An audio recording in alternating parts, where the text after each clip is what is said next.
네, 책으로 20쪽입니다. 20쪽 또 읽어가면서 같이 보도록 하겠습니다.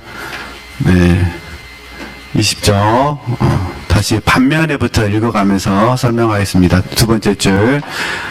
반면에 당신이 당신 영우 내면 깊숙한 곳에 있는, 그러니까 영 안에 계신 주님에 의해서 이끌림을 받는다면 그 말입니다. 주님께서 우리를 당신께로 인도하신다, 그런 의미니까 당신은 이성에 의지하는 삶이 아니라 철저히 포기하는 삶으로 나아갈 것입니다. 이게 이제 이성에 의지하는 삶이 아니라 철저히 포기하는 삶은 믿음으로 가는 삶이잖아요.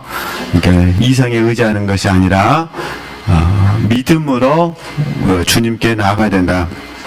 근데 주님께 나아가는 과정 속에서 포기하는 삶 배우셨으니까 이거는 우리식으로 말하면 주님께 나를 드리는 삶이거든요.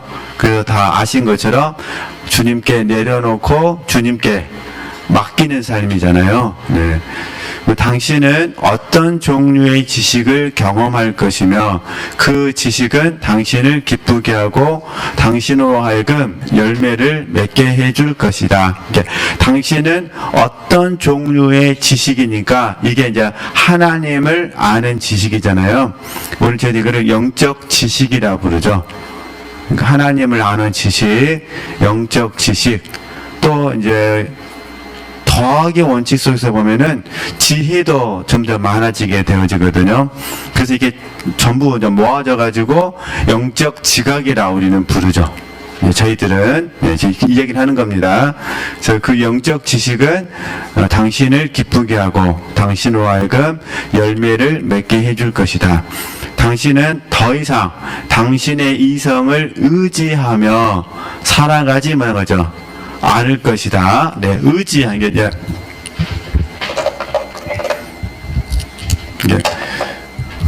저희도 이제 다시 잘 아는 그림 그리면 성령께서 영 안에 역사하고 영이 혼을 가져서 몸을 사용하잖아요.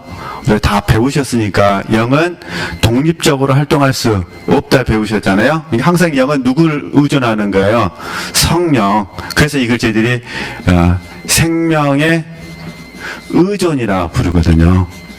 잘 아는 내용이지만 잠깐 복습해보면 성령께서는 우리 안에서 생명이 되시고 우리와 함께 능력이 되시잖아요. 지금 생명적인 사역을 말씀하시는 거니까. 그러니까 성령께서 영 안에서 역사하셔야 생명을 공급받고 생명을 공급받아야만 영이 힘을 얻어서 혼을 가져가지고 몸을 사용할 수가 있잖아요. 근데 영이 성령 안에서 생명을 공급받지 못하면 혼 몸은 어떻게 될까요? 그럼 여기에서 이제 우리가 늘 조심하는 반발이 생기게 되는 거죠. 반발. 우리 이제 경험으로도 다 동의되는 부분이니까 이제 다시 교재 돌아가면 성령께서 영 안에만 역사하시는 겁니다. 그래서 이게 생명의 의존. 이건 너무 많이 배우셨기 때문에 따로 제가 설명하지 않아도 아실 것 같습니다. 그래서 성령께서 영 안에서 역사하고 영이 혼을 사용하는데 우리 혼에 이제 잘 아신 거죠. 지, 정, 의잖아요. 지금 지라는 의미에서 이성. 그러니까 성령께서 영 안에서 역사하지 않게 되어지면은 혼, 몸, 육체가 중심이 되어지잖아요. 그러니까 육체가 중심이 되어지면 어떻게 되느냐? 그러면 당연히 지정의가 뭐이죠? 그러니까 혼이 주체가 되지겠죠. 이걸 우리가 주인 된다고 그러잖아요.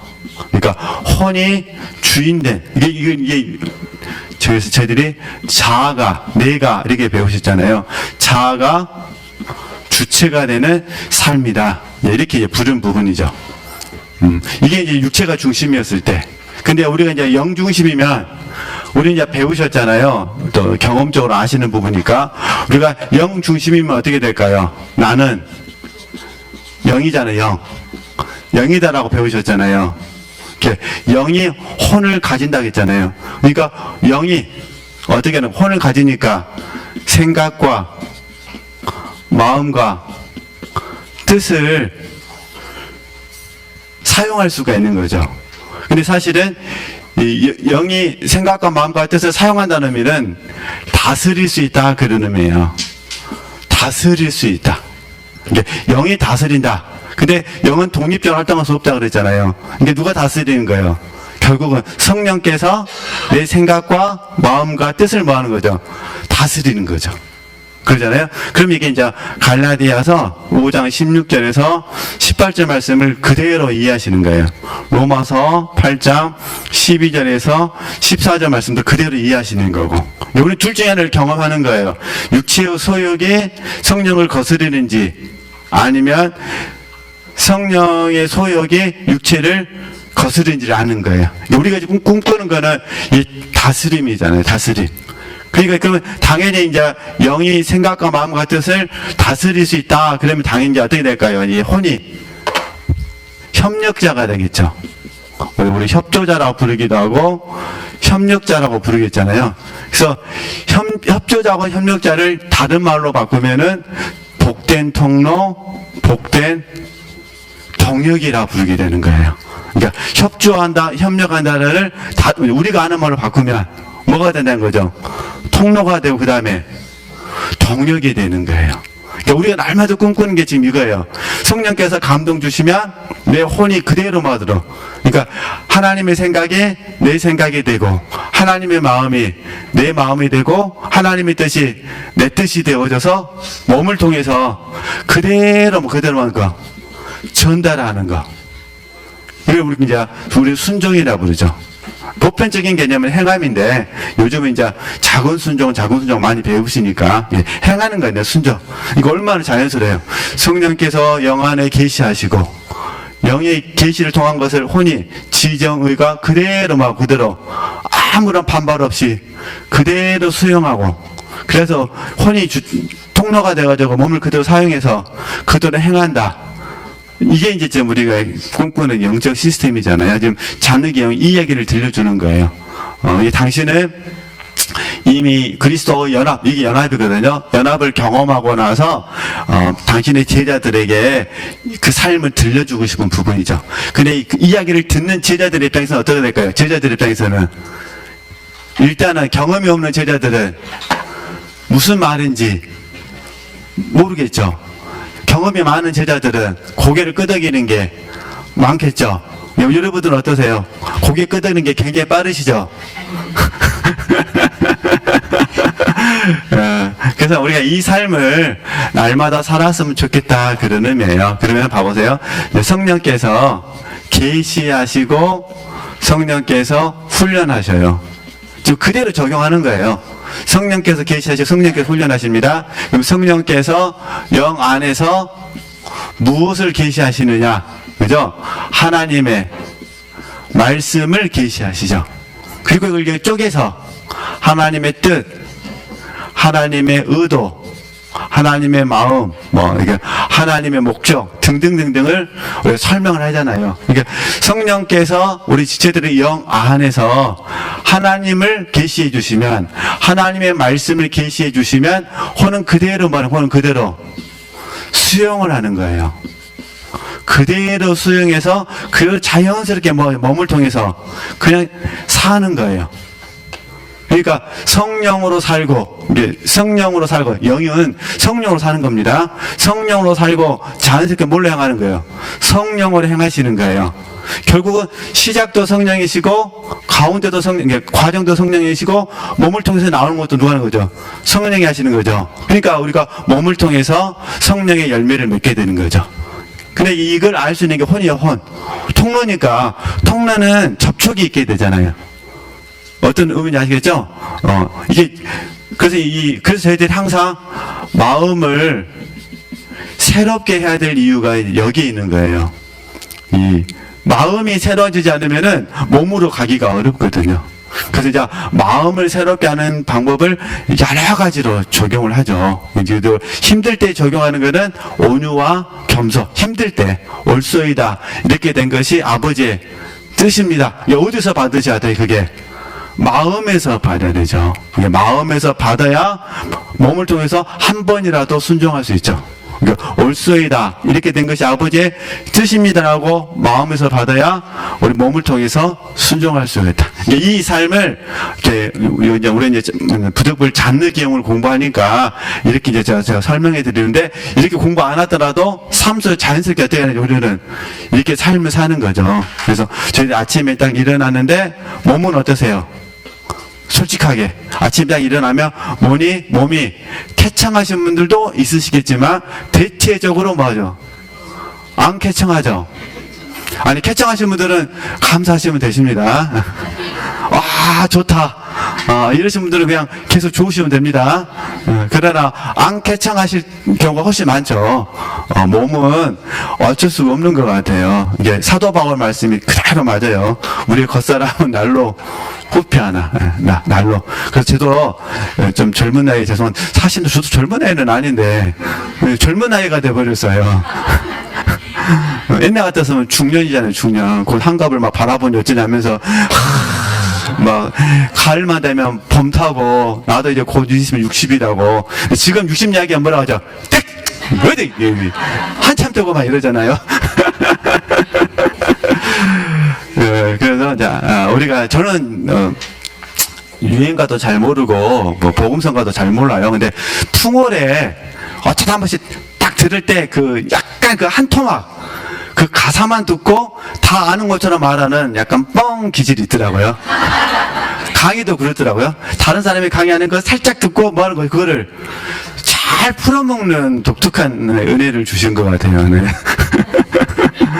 근데 내 나이가 어때서 그잖아요. 내 나이가 어때서 지금이 뭐 딱죠 뭐 이런 나이하고 그다음 또 나이아가라 그러잖아요. 그걸 몰라요. 근데 그게 때문에 오늘이 제일 좋은 날이다 그러더라고요. 그러니까 그래서 사실은 다시 돌아가서요. 이런 의미들을 우리 좀 잔느 기용을 통해서 다시 한번 배우고 또 우리들의 경험을 통해서 배우고 또 우리 스승님의 가르침 통해서 또 이 영적 시스템을 또 배우고 그러면 이제 가장 기본은 뭐냐면은 이거예요. 가장 기본적인 거냐. 누가 빨리 말하자 마음을 새롭게 하느냐의 문제예요. 좀 다양한 언어로 설명할 수 있습니다. 그러나 이제 우리가 이 공과를 적용하면 누가 마음을 새롭게 하느냐. 이게 새롭게 하려고 해야 수용이 되거든요. 내가 마음을 바꾸려고 하지 않으면은 수용할 수가 없는 거예요. 왜냐면 우리 자유의지가 있으니까. 그러니까 마음을 새롭게 해서 우리가 스스로에게 설득하시는 거예요. 단 반발이 없을 때는 뭐 하면 될까요? 반발이 없으면 자연스러운 거예요. 그러니까 몸은 피곤한데 입에서 찬송가가 나오고 말씀이 생각나고 감사하고 싶고 꽃을 보면 행복하고 또 뭐가 있을까요?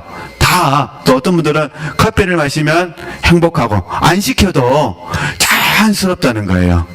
근데 혹시 그게 안 되고 조금 힘들다 그러면 어떻게 그 힘들다 그러면 얼른 이게 설득하는 방법이 뭐라는 거죠? 마음을 새롭게 하는 거예요. 근데 이게 어려움에 근데 대체적으로 큰 고난이 없으면 설득하는 것이 쉬워요. 그러나 이제 큰 고난이 있으면 설득하기가 어려워요. 근데 이제 큰 고난도 몸을 통해서 오는 것도 있고 환경적인 것도 있는데 사실은 환경적인 것도 큰 고통인데 진짜 고통은 내 마음에 있어요. 내 마음에. 그래서 우리 지체들이 A라는 사람을 미워한다. 이게 한 번만 미워하는 거 아니거든요. 이게 해결이 안 되면은 그 사람 죽을 때까지 미워해요. 근데 죽고 나서는 안 미워할까요? 왜 그 사람이 어디 있어 버리니까? 내 마음에 있으니까. 그러니까 이제 이런 경우에는 어렵죠. 그러잖아요. 그래서 이런 경우는 어떻게 하자는 거죠? 설득. 그래서 여기 이제 저희들이 배우셨던 것처럼 우리가 왜 영이어야만 하는가? 이것도 일종의 설득의 방법이죠. 이 제일 좋은 방법이죠. 그 다음에 주님의 국률하심도 묵상하는 게 설득의 방법이죠. 그래서는 진짜 저 같은 경우는 미움보다는 저는 시비를 잘해요. 저 같은 경우는 시비를 잘해요.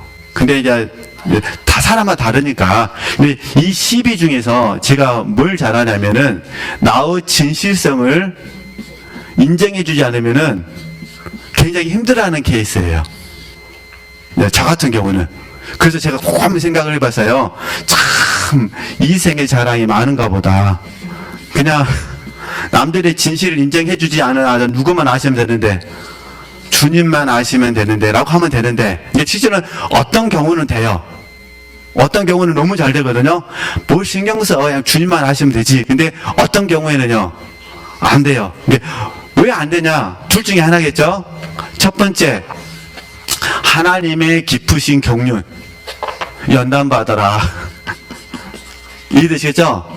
두 번째는요, 아무것도 되지 않았다는 걸 다시 겸손을 가르쳐 주기 위해서 그러시겠죠.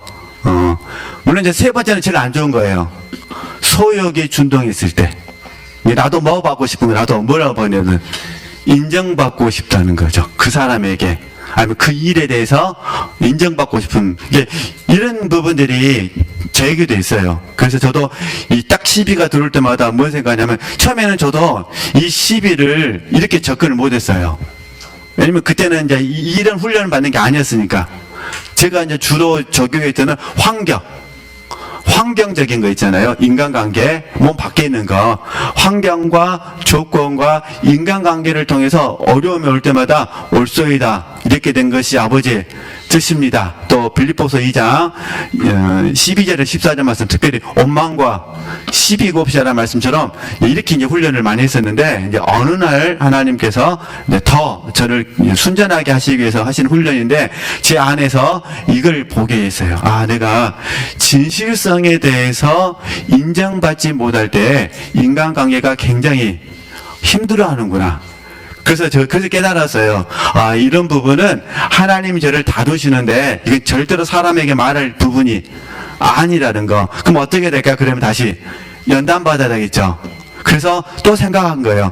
우리 주님께서 십자가에 돌아가실 때 왜 일체 아무런 말씀도 하지 않으셨을까? 그것을 들리지 않는다고 그래요. 이게 들리지 않으신 모델이 누구냐? 주님이셨어요. 주님께서 십자가에 아무 말씀 안 하시고 그 고통을 다 감당하시고 돌아가시는 그 모습의 한 장면이 뭐냐? 그분은 들리지 않았다. 들리지 않으셨다라는 거거든요. 저희들도 이제 이걸 공부를 하는 거예요. 그러니까 다시 잘 이해해 주셔야 됩니다. 연단이라면 연단 받아야겠죠. 겸손케 하시면 겸손해져야겠죠. 소액이면 어떻게 돼요? 소액이면 쳐서 복종시켜야 되죠. 안 되면 어떻게 안 되면 설득해야 되겠죠. 그러니까 뭘로 설득해야 될까요? 먼저는 왜 영이야말로 설득하고, 그다음 주님을 통해서 설득을 해야 되는 거예요. 그러니까 주님이 어떤 삶을 사셨는지를 가지고 설득을 해야 되는 거죠. 그러니까 이렇게 한번 훈련할 수 있으셨으면 좋겠다. 이게 계시와 훈련을 말씀드리고 싶어서. 그러니까 성령은 생명과 능력이 되셔서 우리를 주님께로 인도하시고, 또 한편으로는요, 계시와 훈련을 통해서 주님께 인도에 가신다. 근데 이 모든 그 과정에 제게 통찰력을 갖도록 했던 거는 당연히 스승님이시고, 그 다음에 오치마니 책하고 잔느기용 책이었거든요. 특별히 잔느기용은 오치마니가 워낙 인용을 많이 하기 때문에 은연중에 이렇게 이제 알게 되어져서 지금 이성을 의지하며 이걸 설명하고 싶은 역할이 왔습니다. 그러니까 이성은 필요합니다. 어떤 의미인지 아시겠죠? 20조 다시 읽었으니까 다시 보겠습니다. 세 번째 줄부터 다시 보세요. 1번이면 3번. 당신은 이성에 뭐하여? 의지. 이게 지금 아니다 그 말입니다. 이걸 지금 내려놓자는 거예요. 그 다음 다시 좀만 더 내려오시면, 당신의 이성을 뭐하여? 의지하며 살아가지 않을 것이다. 이거 조심하셔야 된다. 그래서 이게 결국은 그거예요. 우리가 온전하지 못하지만 우리의 생각과 마음과 의지의 이 부분이 이렇게 이해하셔야 됩니다. 십자가를 통과했다 해서 없어진 건 아닙니다. 한번 다룸을 받으신 거예요. 십자가를 통과한 흔적이 있느냐 없느냐의 문제예요. 근데 우리는 이 육신의 장막들을 벗어버릴 때까지는 생각과 마음과 의지는 다 있어요. 항상 하나님을 의지하고 이걸 말씀드리고 싶어서. 네, 제 말은 우리에게 흔적은 있습니다. 자, 하나님 보시기는 얼마인지를 모릅니다.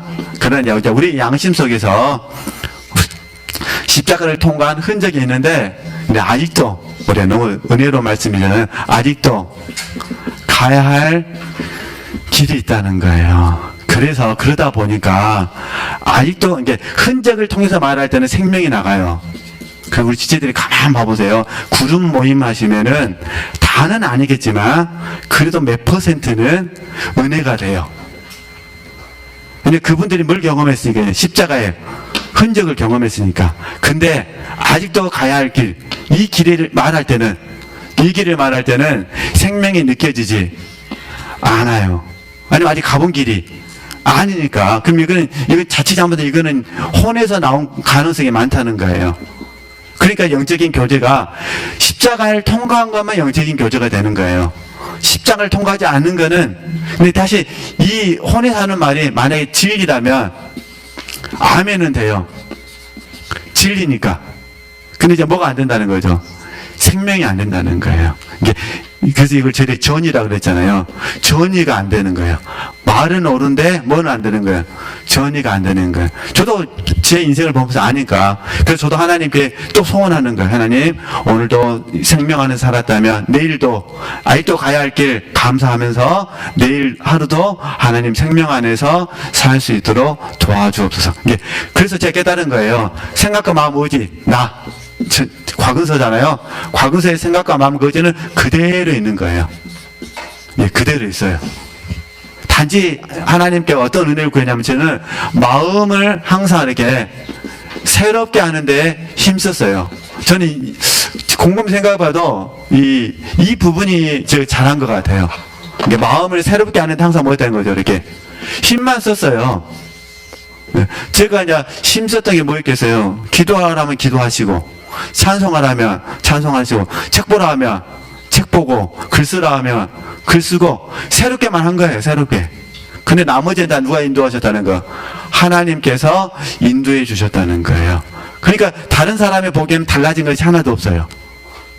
어떤 의미인지 아시겠죠? 제가 뭐 말하는 거, 행동하는 거, 이거 달라질 게 하나도 없어요. 이런 다양한 과정이 있는 것 같아요. 저도 제 자신을 보면서.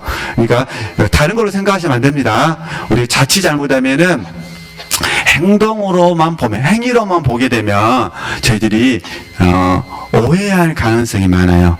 자, 행동. 죄송합니다. 이렇게 행동이 잘했냐 잘못했냐는 각자의 판단 기준에 따라 정해질 때가 많아요. 대체적으로 각자의 판단 기준에 따라서 정해질 때가 많아요. 그러면 각자의 판단 기준은 어디서 나올까요? 내가 속한 공동체에서 나온 거예요. 내가 속한 공동체에서 각자의 판단 기준이 형성이 되는 거는, 이걸 좋은 말로 표현하면은 선한 자, 그죠? 나쁜 것도 있으니까 나쁘게 말하면 악한 자가 되는 거죠. 근데 우리는 이제 교회 안에서는 이것도 있고 이것도 있고, 두 번째 선악을 아는, 선악과를 따먹었기 때문에 내가 선악을 판단해 버려요. 정한다 그 말이에요.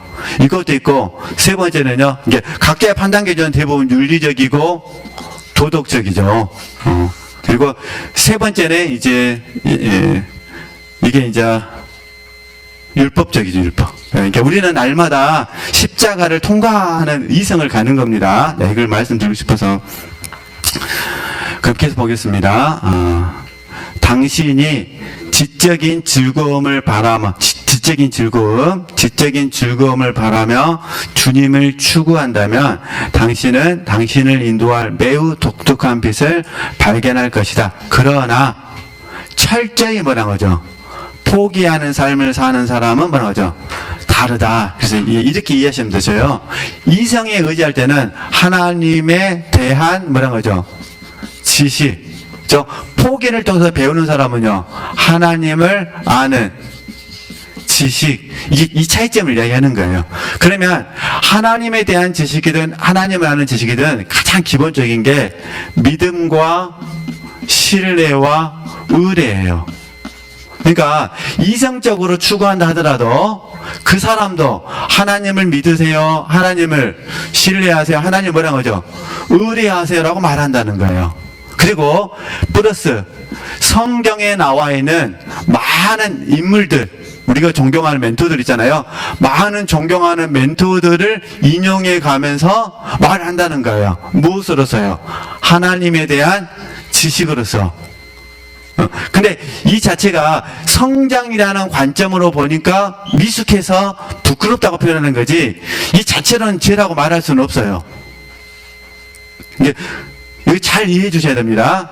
왜냐면 우리도 먼저 하나님에 대한 지식을 먼저 배웠었고 지금은 하나님을 아는 지식으로 전환되어 있는 부분이니까. 근데 이제 하나님을 아는 지식은 똑같이 믿음, 신뢰, 뭐라고 하죠?